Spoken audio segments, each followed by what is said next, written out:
Hello वर्ष। आज की भागवत कथा शुरू करते हैं।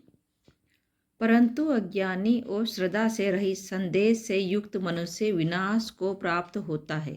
ऐसे संदेह से युक्त मनुष्य के लिए न यह लोक है और न परलोक है और न ही उसे सुख की प्राप्ति होते है।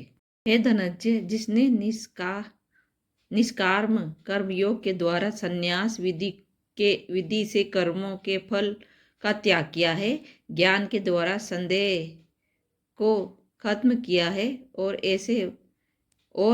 ऐसे वश में किए हुए अंतकरण वाले मनुष्य को हम कर्म नहीं बांधते। इसीलिए हे भारत, तुम अपने हृदय में स्थित इस अज्ञान से पैदा हुए संदेह को ज्ञान रूपी तलवार द्वारा भेद कर निष्काम कर्मयोग के सहारा लेकर युद्ध के लिए खड़े हो जाओ। अर्जुन बोले, हे कृष्ण, आप कर्मों के त्याग की बात करते हैं और फिर कर्म योग की प्रशंसा करते हैं। इसलिए इन दोनों में से जो एक मेरे लिए निश्चित ही कल्याण करने वाला हो उसे बताए।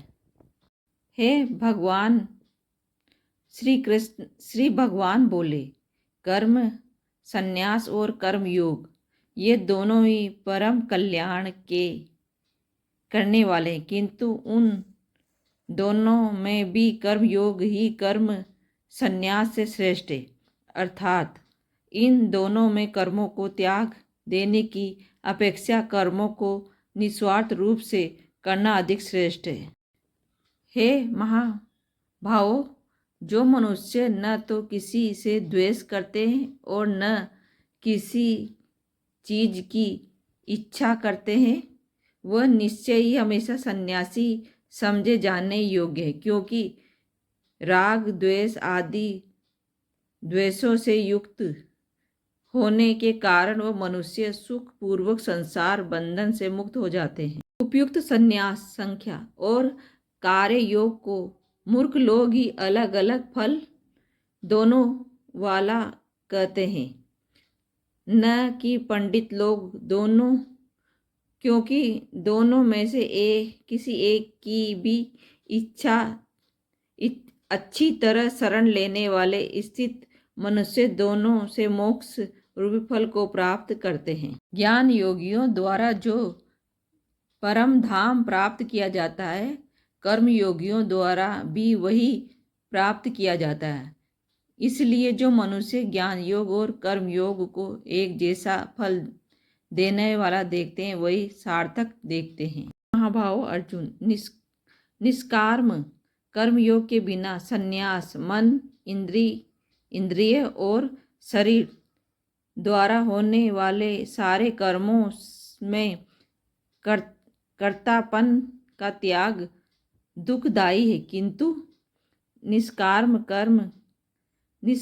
कर्म करने वाले ज्ञानी होकर शीघ्र ही ब्रह्म को प्राप्त करते हैं। जो निष्काम कर्म योगी है, जो विशुद्ध अंतकरण वाले हैं, जिनका मन वश में है, जिन्होंने इंद्रियों को जीत लिया है और जो सभी जीवों से प्रेम करते हैं, वो कर्म करते हैं, करते हुए भी कर्म में विलुप्त नहीं होते।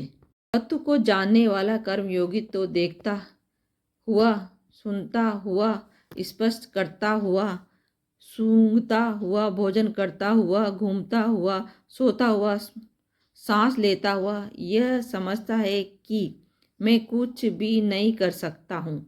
बोलता हुआ, त्याग करता हुआ, ग्रहण करता हुआ तथा आँखों को खोलता और मूंदता हुआ यह समझता है कि सारी इंद्रियां अपने अपने विषय में तल्लीन है, मैं कुछ भी नहीं कर रहा हूँ।